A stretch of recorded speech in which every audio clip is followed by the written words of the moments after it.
আল্লাহ পাক রব্বুল আলামিন কুরআনুল কারীমের মধ্যে বলেছেন, এ আমার বড় গাঙ্গেলের যুবক ভাইরা, ও আমার মা বোনেরা গো,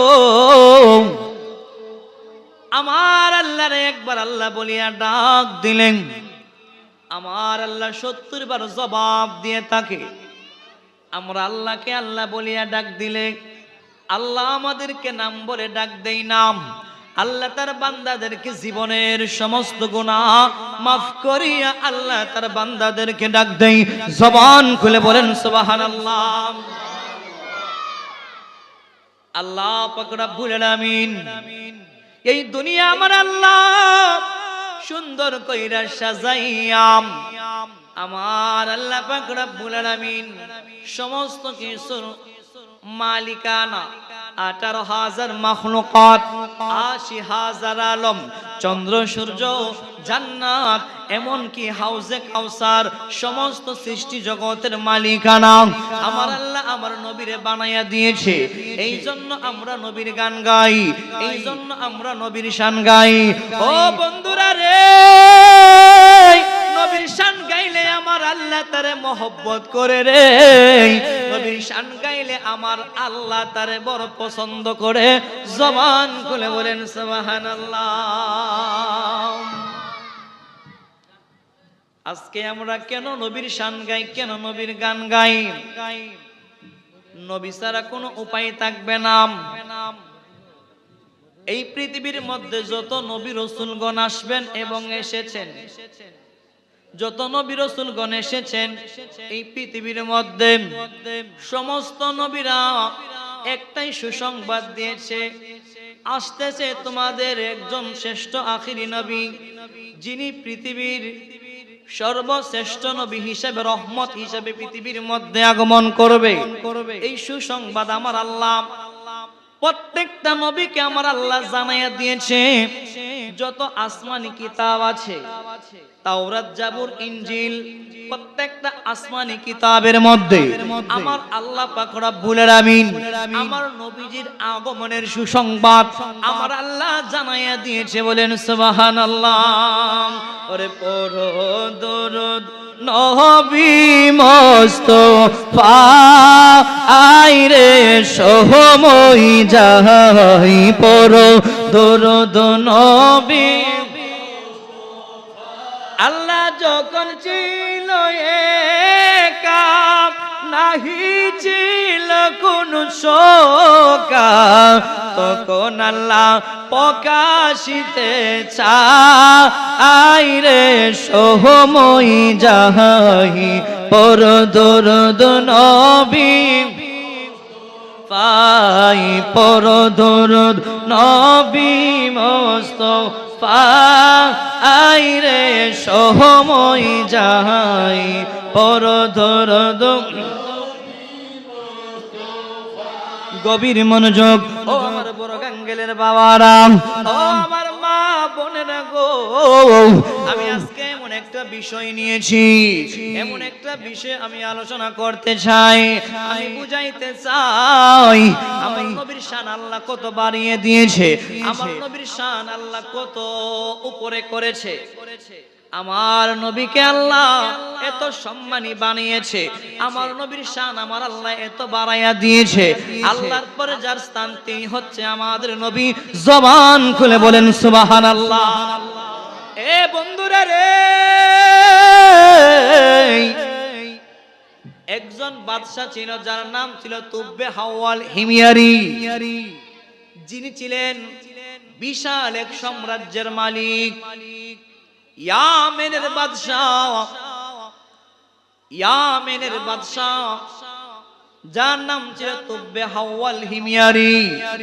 ওই বাদশার দনে জনে সম্বদে রাজপ্রাসাদ কোনো কিছুর অভাব ছিল না, হীরা মুক্তা মণি তার অভাব ছিল না, ধন দৌলতে কোনো অভাব তার ছিল না। বিশাল এক সাম্রাজ্যের মালিক ছিলেন তুব্বে হাওয়াল হিমিয়ারি। জবান খুলে বলেন সুবহানাল্লাহ। এই আমার বড় গাঙ্গেলের যুবক বাইরারি, বোনেরা, ওই বিশাল সাম্রাজ্যের মালিক বাদশাহ তুব্বে আউয়াল হিমিয়ারি, তিনি তিনার সাম্রাজ্যের মানুষদেরকে বলতাছে, সাম্রাজ্যের পাদ্রীদেরকে বলতাছে, এই সাম্রাজ্যের মধ্যে এই বাদশাহ 400 খ্রিস্টান পাদ্রী ছিল। এই বাদশা ছিল খ্রিস্টান ধর্মের লোক। এই বাদশা মূর্তি পূজারি করত, এই বাদশা সূর্যের পূজা করত, এই বাদশা চন্দ্রের পূজা করত, এই বাদশা গাছের পূজা করত।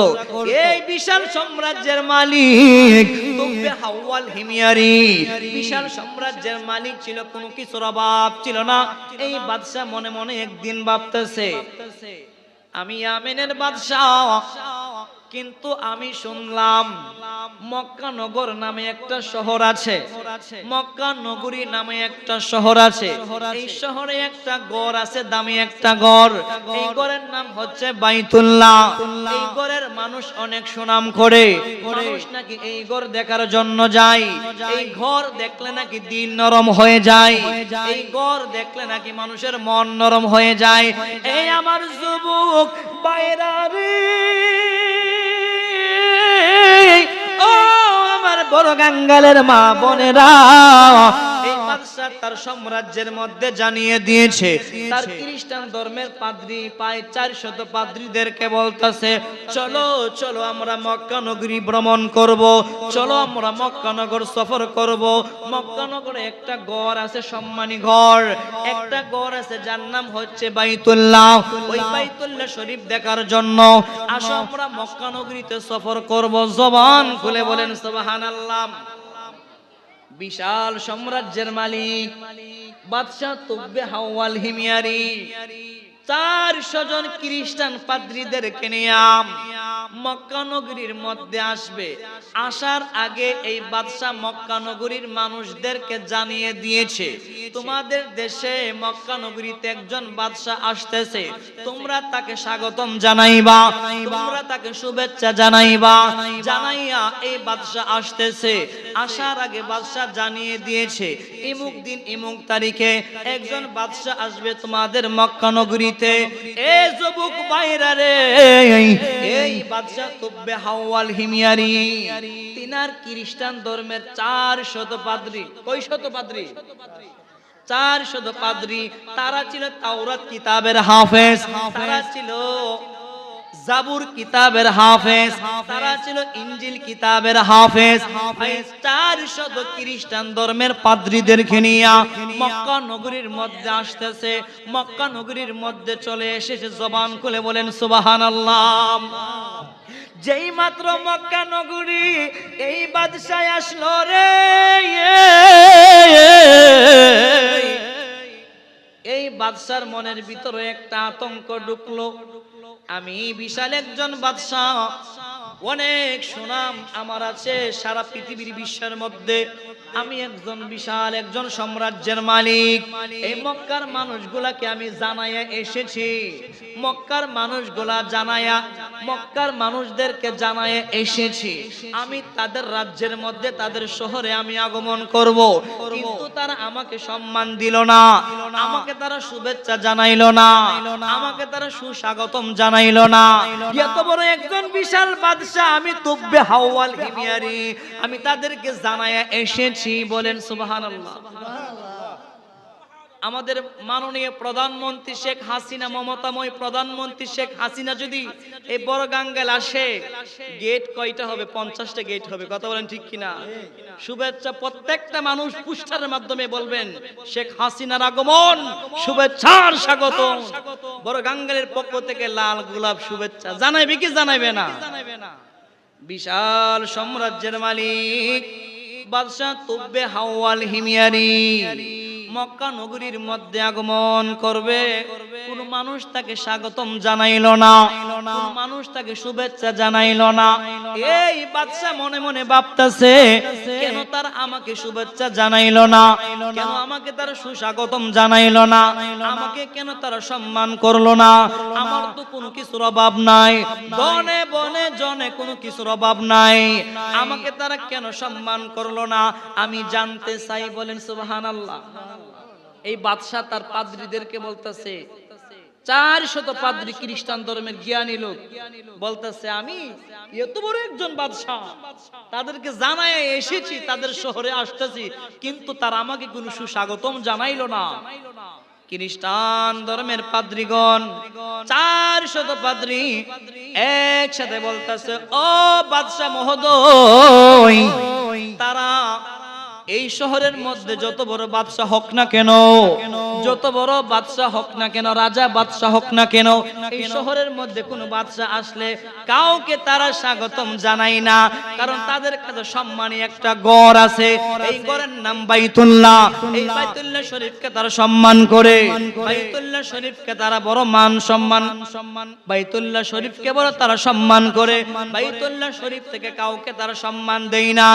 এই গড়ের এত সম্মান, এই গড়ের নাম হচ্ছে কাবা, কানায়ে কাবা।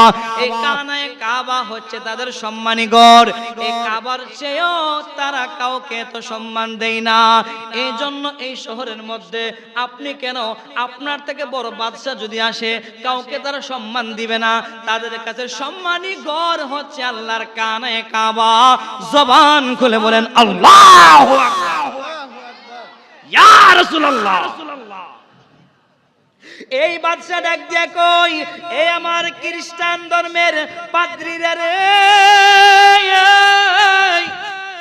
আমি এত বড় একজন খ্রিস্টান ধর্মের এত বড় একজন বাদশা, আমি তাদেরকে জানায়া এসেছি, তাদের রাজ্যের মধ্যে আসতেছি, তারা আমাকে সম্মান দিল না এই কানায়ে কাবা বাইতুল্লাহ গড়ের জন্য, আমি তাহলে এই গড় রাখবো না? বলেন না নাউজুবিল্লাহ।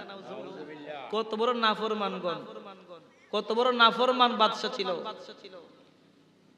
কানায়ে কাবার জন্য তাকে স্বাগতম জানানো হয় নাই। কেন তাকে স্বাগতম জানানো হয় নাই? সেজন্য সে প্রতিজ্ঞা করছে কাবাঘর ভেঙে ফেলবে। বলেন না নাউজুবিল্লাহ। এই খ্রিস্টান ধর্মের বাদশা, তার বড় পাওয়ার ছিল, বিশাল সাম্রাজ্যের মালিক ছিল।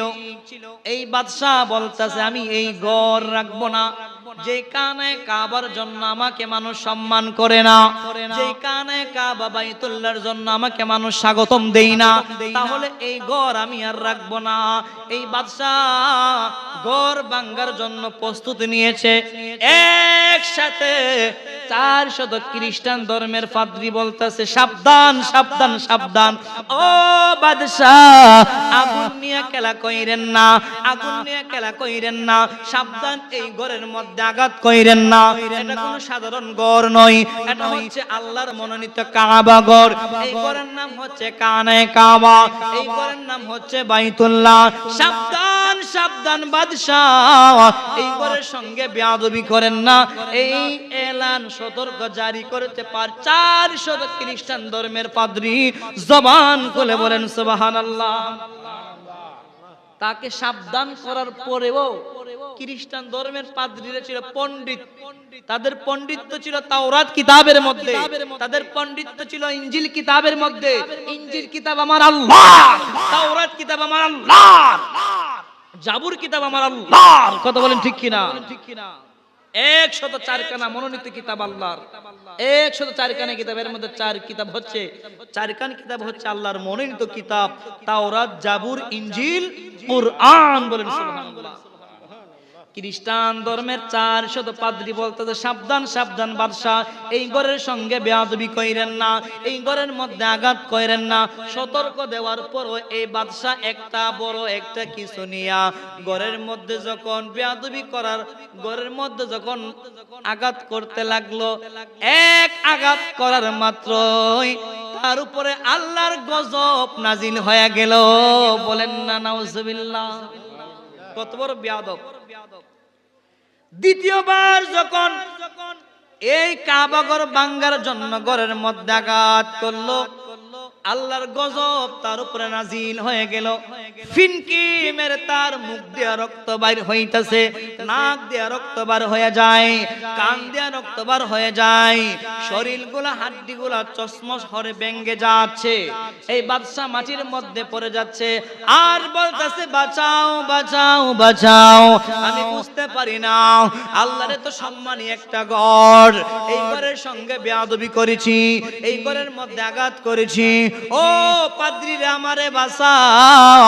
তোমরা নিষেধ করার পরেও, তোমরা সতর্ক করার পরেও আমি এই কানে কাবার মধ্যে আঘাত করেছি, আমাকে আল্লাহ আমার উপরে গজব নাজিল করেছে, আমি আর বাঁচবো না, আমাকে তোমরা যেভাবে হোক বাঁচাও।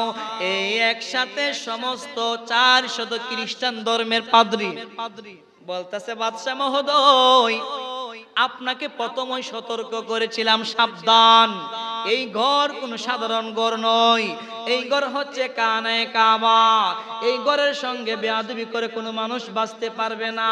আপনাকে বলার পরেও আপনি আঘাত করতে গেলেন, এই ঘর ভাঙার জন্য আপনি কেন গেলেন?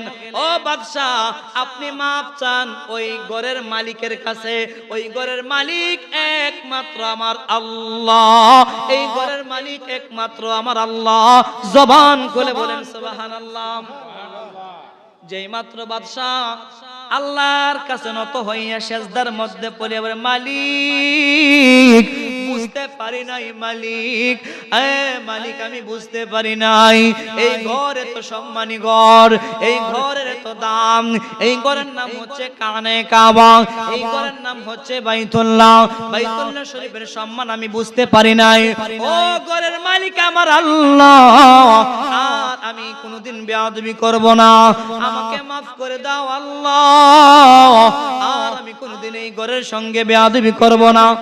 আমার আল্লাহ হচ্ছে দয়াল সাগর, ঠিক কিনা? এর গাফুরুর রহিম নাম তোমার আল্লাহ হো আল্লাহ আল্লাহ, গাফুরুর রহিম নাম তোমার আল্লাহ। আল্লাহর বান্দা যত বড় গুনাহ করুক না কেন, সে যদি আল্লাহর কাছে মাফ চাওয়ার মতো মাফ চাইতে পারে, আমার আল্লাহ তাকে মুহূর্তের মধ্যে মাফ করে দেয়। কথা বলেন ঠিক কিনা? এই বাদশা যখন কাবা ঘরের সঙ্গে বেয়াদবি করেছে, নিজের ভুল নিজে বুঝতে পেরে যখন সেজদার মধ্যে পড়ে মাফ চাইলো, আমার আল্লাহ তারে মাফ করে দিয়েছে। এই বাদশা তখন প্রতিজ্ঞা করেছে, বলেন সুবহানাল্লাহ। আগে কিন্তু এই বাদশা তুব্বে হাওয়াল হিমিয়ারি ইয়ামেনের বাদশা, এর আগে কাবা শরীফের মধ্যে কোনো গিলাফ ছিল না, বাইতুল্লাহ শরীফের মধ্যে গিলাফ লাগাইয়া দিয়েছে, বলেন সুবহানাল্লাহ।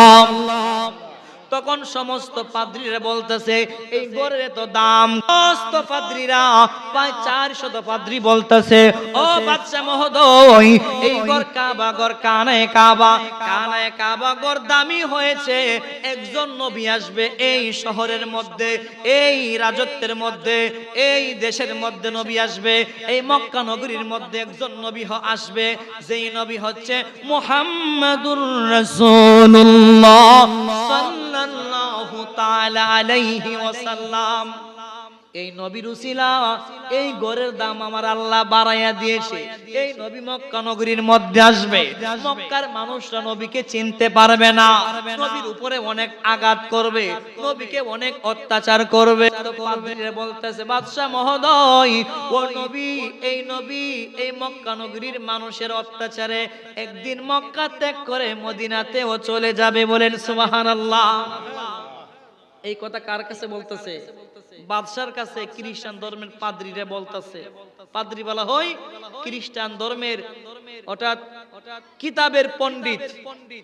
এই পণ্ডিত 400 পণ্ডিত বলতেছে হুজুর বাদশা মহোদয়, নবী আসবে এই মক্কা নগরীতে, মক্কার মানুষরা নবীকে অনেক অনাচার অত্যাচার করবে, কিন্তু এই নবী একদিন এই মক্কা নগরী ত্যাগ করিয়া মদিনার রাস্তা দিয়ে মদিনাতে চলে যাবে, মদিনাতে স্থায়ীভাবে কিয়ামত পর্যন্ত তিনি শুয়ে থাকবেন, বলেন সুবহানাল্লাহ। তখন বাদশার নবীর প্রতি বাদশার মহব্বত তৈরি হয়ে গেছে। এই বাদশা বলতাছে এই নবীর উসিলা আল্লাহর ঘরের এত দাম যদি হতে পারে, তাহলে আমি যদি নবীরে ভালোবাসি আমার দাম আমার আল্লাহ বাড়াইয়া দিবে। বলেন সুবহানাল্লাহ। ঠিক কিনা? নবীরে ভালোবাসলে তাকে আল্লাহও ভালোবাসে। ঠিক কিনা? এই বাদশাহ সমস্ত তার পাদ্রী বাহিনীদেরকে নিয়াম, তার সফর সঙ্গীদেরকে নিয়াম এই মক্কা নগর থেকে যেই রাস্তা দিয়া নবী হিজরত করবে সেই রাস্তা দিয়া তারা একটা ম্যাপ বাহির করছে তাওরাত কিতাব থেকে। বাবারে, আমার নবী কোথায় আসবে, নবীর বাবার নাম কি হবে, মার নাম কি হবে, কোথায় নবী আগমন করবে, নবী কখন কোথায় যাইবে, কিভাবে নবী হিজরত করবে, পরিপূর্ণ বর্ণনা আমার আল্লাহ প্রত্যেকটা তাওরাত কিতাব, ইনজিল কিতাব, জাবুর কিতাব, আল্লাহর মনোনীত কিতাবের মধ্যে নবীদেরকে আল্লাহ জানাইয়া দিয়েছে। বলেন সুবহানাল্লাহ। এই তাওরাত কিতাবের মধ্যে বর্ণনা মেপ সহকারে দিয়েছে নবী 620 খ্রিস্টাব্দে মক্কার কাফের মুশরিকদের অন্যায় অত্যাচার আর সহ্য হবে না। নবীজি আল্লাহর হুকুমে মক্কা নগর ত্যাগ করে মদিনাতে যাইবে।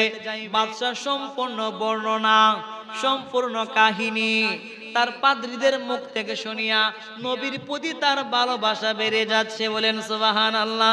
ওরে পাইলে নিরা লাই গো নবী, পাইলে নিরা আই, পাইলে নিরা লাই গো নবী, আমি দুই কদমে চুমুকাবো, দুই কদমে চুমুকাবো, চরণ ধুলি মাখবো গাই, পাইলে নিরা লাই গো নবী, পাইলে নিরা লাই, পাইলে নিরা লাই গো নবী। নবীর প্রতি প্রেম, নবীর প্রতি মহব্বত এই বাদশার ভিতরের মধ্যে ঢেউ খেলতেছে। এই বাদশা মনে মনে ভাবতেছে আমি মদিনা নগরে যাব, আমি মদিনার শহর আমি দেখব, আমি দেখব নবী কোন শহরের মধ্যে আসবে। সমস্ত 400 পণ্ডিতদেরকে নিয়ে হিজরতের রাস্তা দিয়া মদিনাতে রওনা হয়ে গেল। মদিনাতে যাওয়ার পরে দেখলো শীতল ছায়া, সুন্দর আবরণ, চতুর্দিকে পাহাড়, চতুর্দিকে পাহাড়, খেজুরের বাগান, নিরিবিলি পরিবেশ, মানুষ শূন্য, অল্প সংখ্যক মানুষ মদিনা নগরীর মধ্যে, সুন্দর রাস্তা, সুন্দর পরিবেশ। তখন বাদশাকে বলতেছে 400 জন পাদ্রী বলতেছে, বাদশা মহোদয় এই মক্কা নগরী এত শান্তির জায়গা, এই মক্কা নগরে এত নিরিবিলি পরিবেশ, ও বাদশা মহোদয় আমরা আর আপনার রাজ্যে ফিরে যাব না, এই নবীর দেশে আমরা ঘুমায়া যাব। জবান খুলে বলেন সুবহানাল্লাহ। যেই মাত্র 400 জন পাদ্রী বলতাছে আমরা আর মদিনা নগরী ছেড়ে যাব না, মদিনা নগরীর মধ্যে চিরদিনের জন্য আমরা থাকবো, এই দেশে নবী আসবে, রাস্তা দিয়ে নবী চলবে, নবী হাঁটা চলা করবে, এই দেশটা মদিনা নগর আমাদের বড় ভালো লেগেছে, এই মদিনা ছেড়ে আর আমরা যাব না। এই বাদশা বলতে তাহলে ঠিক আছে, তোমাদেরকে আমি ঘর নির্মাণ করে দিয়ে যাব। বলেন সুবহানাল্লাহ। এই বাদশা মহোদয় ইয়ামেনের বাদশা তুব্বে হাওয়াল হিময়ারি তিনি তিনার পাদ্রীদেরকে 400 ঘর নির্মাণ করে দিয়েছে মদিনা নগরী।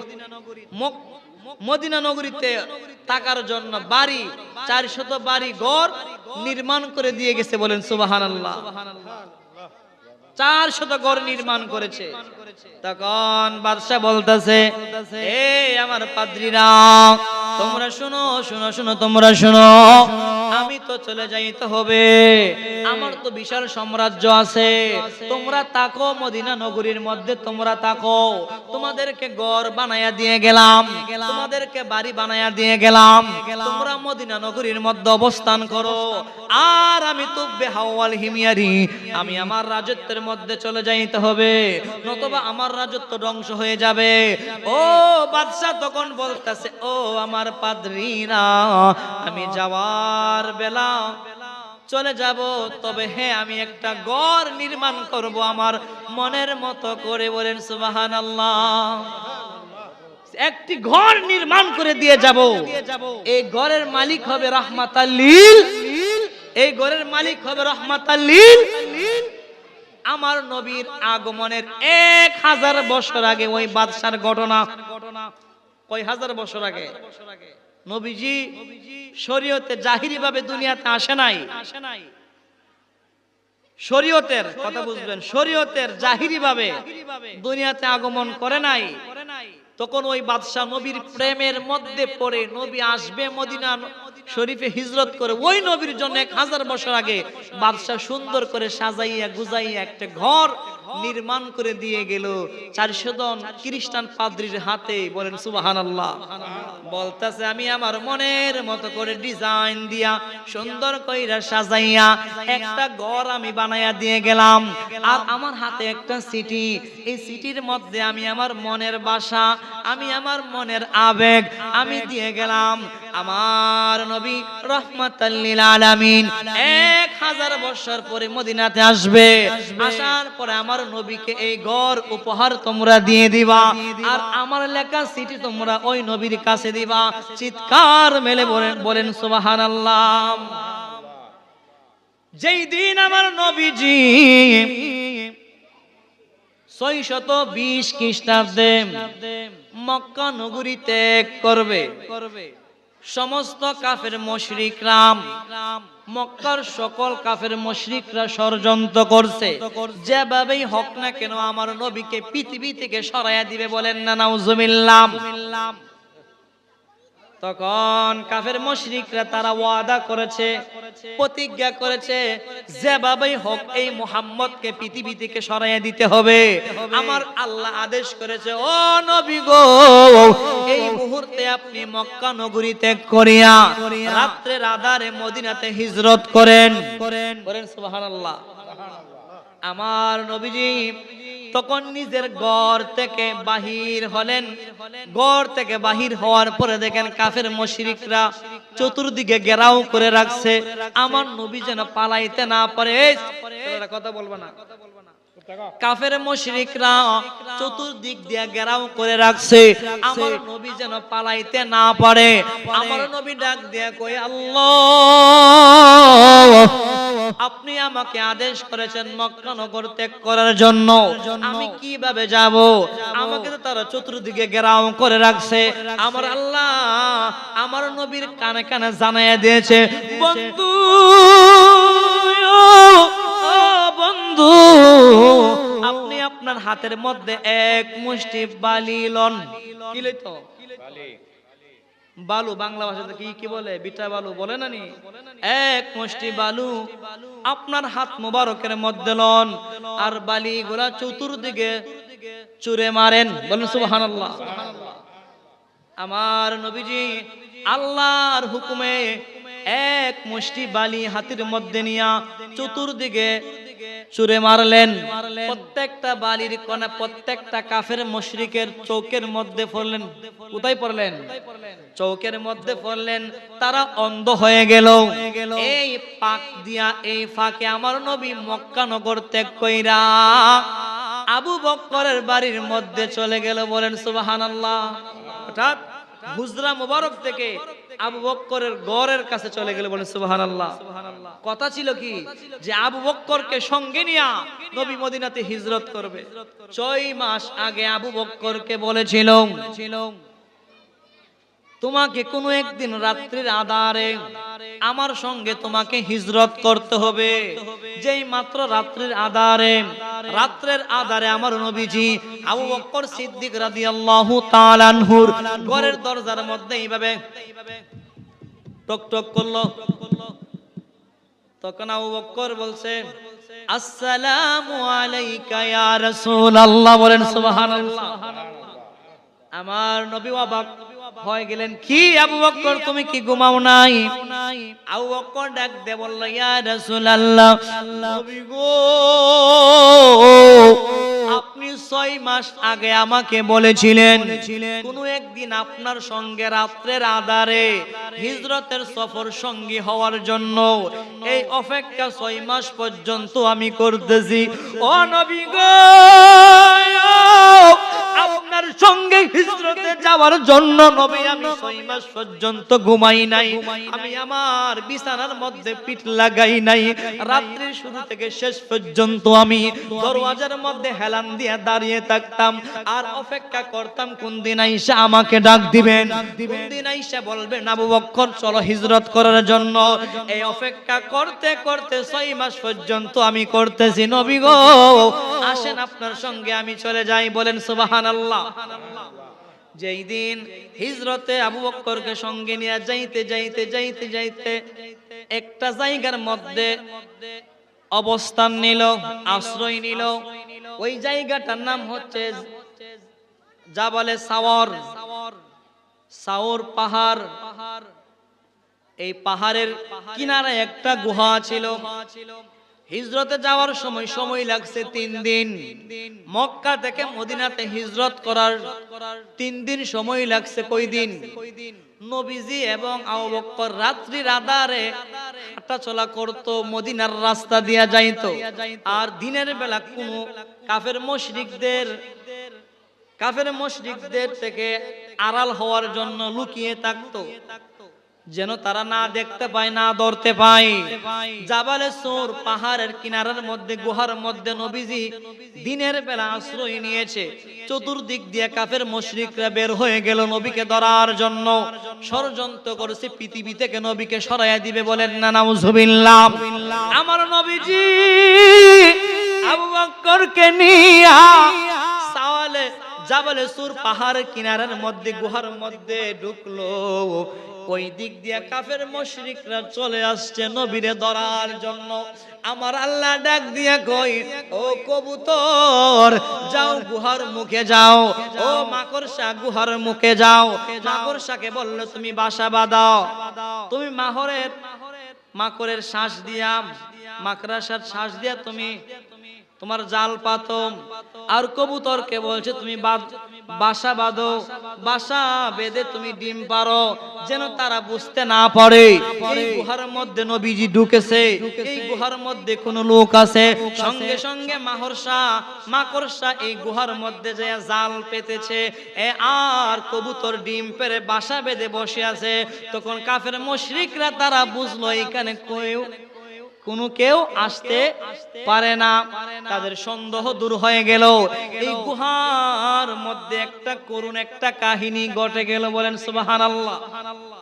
গুহার মধ্যে নবীজি ক্লান্ত অবস্থায় হযরতে আবু বকর সিদ্দিক রাদিয়াল্লাহু তাআলা আনহু উরাতের মধ্যে নবীজি মাথা মুবারক লাগাইয়া নবীজি ঘুমাইয়া গেছে। বাবারে, ইন্দিমিং সময়ের মধ্যে এই গুহার মধ্যে একটা সাপ ছিল। কি ছিল? একটি সাপ ছিল গুহার মধ্যে। ফুসফুস ফুসফুস শব্দ করে ওই সাপটা গুহার মধ্যে একটা ছিদ্র দিয়া বাহির হইতেছে। আবু বকর নবীর জীবনের চাইতে বেশি ভালোবাসতো। আবু বকর সিদ্দিক মনে মনে ভাবতেছে, এই সাপটা যদি গুহার মধ্যে ছিদ্র দিয়া বাহির হইতে পারে, আমার নবীকে সুবুল দিবে। যেভাবেই হোক এই সাপ ছিদ্র দিয়া বাহির হতে দেওয়া যাবে না, ছিদ্র বন্ধ করতে হবে। আবু বকর সিদ্দিক তার শরীর যে জামা ছিল, জামা ছিঁড়ে ছিঁড়ে ছিদ্রের মুখ বন্ধ করতে লাগলো। আবার ওই সাপটা অন্য ছিদ্র দিয়া বাহির হইতে লাগলো। দ্বিতীয়বার আবার ওই ছিদ্রটা বন্ধ করে দিল। আরেকটা ছিদ্র দিয়া যখন বাহির হইতে লাগলো, ওই ছিদ্রটাও বন্ধ করে দিল। আবু বকর শরীরে আর কোনো কাপড় আছে, তবে দেওয়ার ছিদ্র বন্ধ করার মতো আর কোনো কাপড় নাই। তখন একটা ছিদ্র দিয়া পুষ্পুস করে যখন সাপটা বাহির হইতেছে, আবু বকর দেখেন আমার নবীরে কত মহব্বত করে। আবু বকর সিদ্দিক ভাবতেছে যেভাবেই হোক এই সাপ গুহার মধ্যে আসতে দেওয়া যাবে না। আবু বকর সিদ্দিক তার পা দিয়া এই গুহার মুখ বন্ধ করে রেখেছে। এই সাপ পরিস্থিতি শিকার হইয়া আবু বকরের পার মধ্যে ধ্বংস করেছে, সুবুল দিয়েছে। বলেন না আল্লাহু আকবার। আবু বকর বেতাই ব্যতীত হইয়া এমন বিষাক্ত সাপ, এমন বিশ্বের তো বেদনা আবু বকর আর সহ্য করতে পারতেছে না। আবু বকর রাতের মধ্যে আমার নবীজি মাথা মোবারক লাগাইয়া ঘুমাইয়া গেছে। ইন্দিমিং সময়ে সাপে তাকে সুবুল দিয়েছে, ধ্বংস করেছে। আবু বকর কোনো লাড়াচাড়া করে না। ভাবতেছে যদি লাড়াচাড়া করে তাহলে আমার নবীজির ঘুম ভেঙে যাবে। আবু বকর চোখ দিয়ে পানি top top top top top top করে পানি পড়তেছে। এক ফোঁটা পানি আবু বকরের চোখ থেকে আমার নবীজির কপাল মোবারকের মধ্যে পড়েছে। আমার নবী মুহূর্তের মধ্যে সজাগ হইয়া তাকাইয়া দেখে আবু বকরের চেহারা যেন কেমন কালো হয়ে গেছে। আবু বকর বিশ্বের তরতর তরতর করতেছে। আবু বকর কোনো কিছু বলতে পারতেছে না। আমার নবী ডাক দিয়া কই আবু বকর তোমার কি হয়েছে, তুমি এমন কেন করতেছো? আমার নবী বুঝতে পারলো আবু বকরকে কোন সাপে ধ্বংস করেছে। বলতেছে আবু বকর তোমাকে কি সাপে ধ্বংস করছে?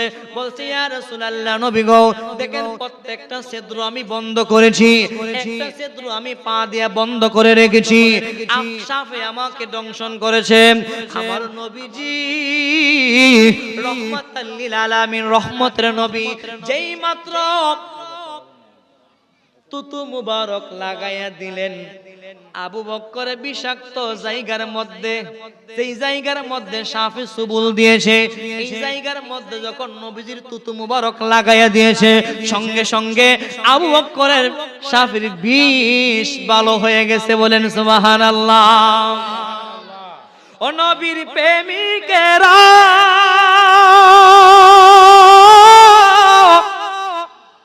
দিশাহারা মরণের বই করে না, প্রেম তো মরে না। আবু বকর কি মরণের বই করছে? এই জন্য ও নবীর প্রেমিকেরা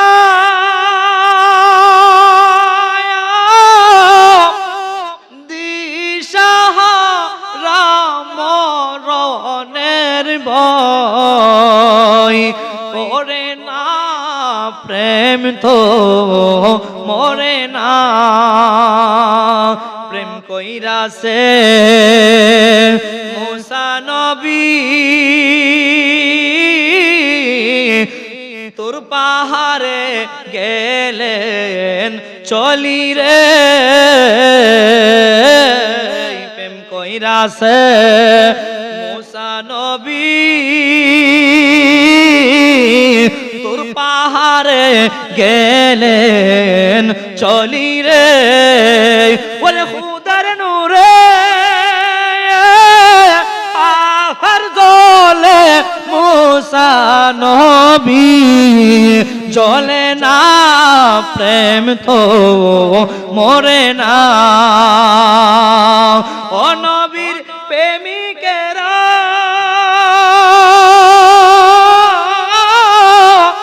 দিশাহারা মরণের ভয় করে না, প্রেম তো মরে না। আওয়াজ করে বলেন ঠিক কিনা? এই জায়গার মধ্যে নবীজির তুতু মুবারকের কারণে আবু বকরের সাপের বিষ ভালো হয়ে গেছে। গুহা থেকে বাহির হইয়া দেখে দুইটা উট নবীকে নেওয়ার জন্য দূরে আসতেছে। উটের জবান খুলে গেছে। উট বলতাছে ইয়া রাসূলুল্লাহ নবী, আর আপনি হেঁটে যাওয়া লাগবে না। উট বলতেছে নবী আমার পিঠে উঠেন। উটের মধ্যে নবীজি বহিয়াম মদিনা শরীফের মধ্যে যাইতেছে, চলে আসছে মদিনা শহরে। মদিনার সাহাবাগণ নবীকে জীবনের চাইতে বেশি ভালোবাসতো। এক একজন সাহাবী বলতাছে ইয়া রাসূলুল্লাহ আপনি মদিনাতে আসছেন নবী গো, আপনার ঘর বাড়ি মক্কাতে, আপনি মদিনাতে আসলেন ইয়া রাসূলুল্লাহ নবী আপনি আমার বাড়িতে থাকবেন।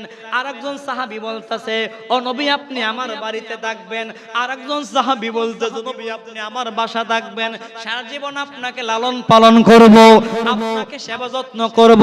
সাহাবা কেরামগণ নবীকে বলতেছে নবী আমার ঘরে আসেন, আমার ঘরে আসেন। বলেন সুবহানাল্লাহ। তখন আমার নবী বলল এ আমার সাহাবীরা রে, আমি কার ঘরে যাব কি যাব না আমি সিদ্ধান্ত নিব পরে, তবে আমার উট যেই বাড়িতে যাবে, যার ঘরের সামনে যাবে, যার ঘরের দরজার মধ্যে যাইয়া দাঁড়াইবে, আমি তার ঘরে আশ্রয় নিব। বলেন সুবহানাল্লাহ। হাজারো বেদনার পরে ফিরে আসনি তুমি আপন ঘরে, দিনের আলো তুমি ছড়িয়ে দিতে চলে গেলে মদিনায় মক্কা ছেড়ে।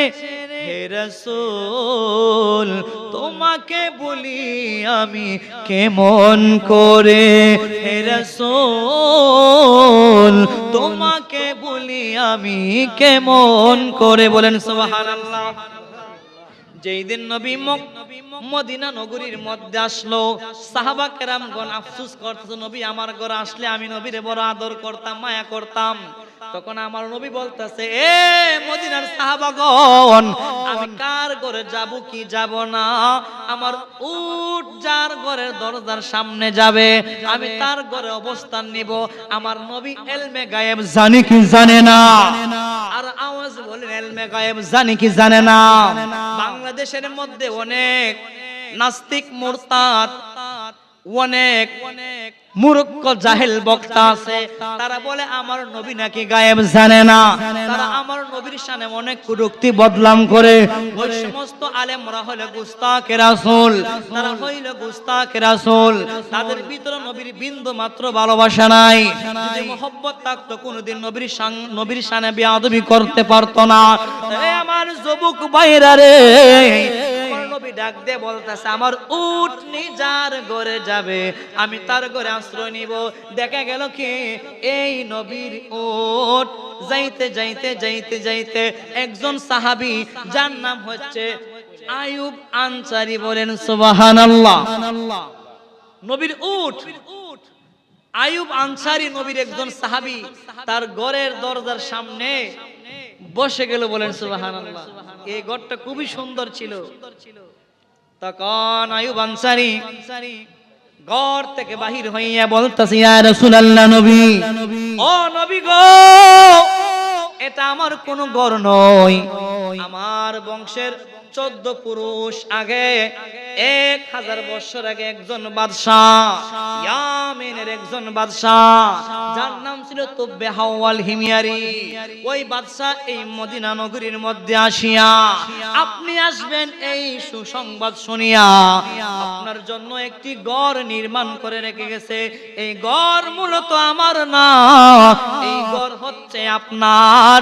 দেখেন ওই বাদশাহ আপনার জন্য ঘর বানাইয়া একটা পত্রের মধ্যে চিঠি লিখেছে, অগ্রিম ইসলাম গ্রহণ করেছে। বলেন সুবহানাল্লাহ। 1000 বছর আগে ইসলাম গ্রহণ করেছে নবীর ইসলাম। বলেন সুবহানাল্লাহ। বাদশাহ চিঠির মধ্যে লেখা ইয়া রাসূলুল্লাহ নবী গো আপনি 1000 বছর আগে মদিনা শরীফে আসবেন, তখন আমি এই বাদশাহ দুনিয়ার মধ্যে থাকবো না। আমি চিঠির মাধ্যমে অগ্রিম আপনার তাওহীদের বাণী, রিসালাতের বাণী, আপনার কালিমা আমি গ্রহণ করলাম, আপনার উপরে ঈমান আনলাম, আপনি সত্যি আল্লাহর নবী, আপনি ছাড়া আর কোন রাসূল, আল্লাহর প্রেরিত প্রিয় কোন রাসূল হবে না, আল্লাহ ছাড়া যেমন কোন মাবুদ নাই, আপনি আল্লাহর একমাত্র প্রিয় রাসূল।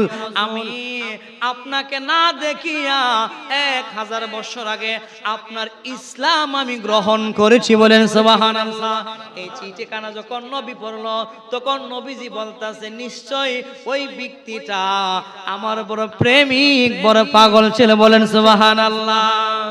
দেখবার মনে চাই গো নবীকে, দেখলে প্রাণ জোড়ায়। আল্লাহ আল্লাহ আল্লাহ আল্লাহ আল্লাহ আল্লাহ, একবার দেখা দিবাইনি জীবনে নবী গো, ও নবী, একবার দেখা দিবাইনি জীবনে, আমি দেখব বললে আশায় আছি গো নবী, শয়নে তোমার নবী গো, একবার দেখা দিবাইনি জীবনে নবী গো, ও নবী, একবার দেখা দিবাইনি জীবনে। মাশাআল্লাহ আল্লাহ আল্লাহ আল্লাহ আল্লাহ আল্লাহ, মদিনার গোলামি আমায় দে ও মুর্শিদ মোরে, মদিনার গোলামি আমায় দে।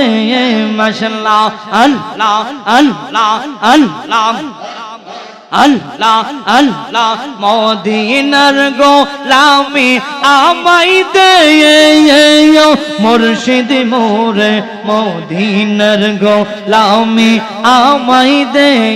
মাশাআল্লাহ আল্লাহ, টাকা চাইনা পয়সা চাইনা, হীরা মানিক মুক্তা চাইনা গো, মাশাআল্লাহ আল্লাহ আল্লাহ, টাকা চাইনা পয়সা চাইনা, হীরা মানিক মুক্তা চাইনা গো, দয়া করে দিদার দেখাই দেয়া ও মুর্শিদ মোরে, মদিনার গোলামি আমায় দে। মাশাআল্লাহ আল্লাহ আল্লাহ আল্লাহ আল্লাহ,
দিদার দেখাও নূর নবী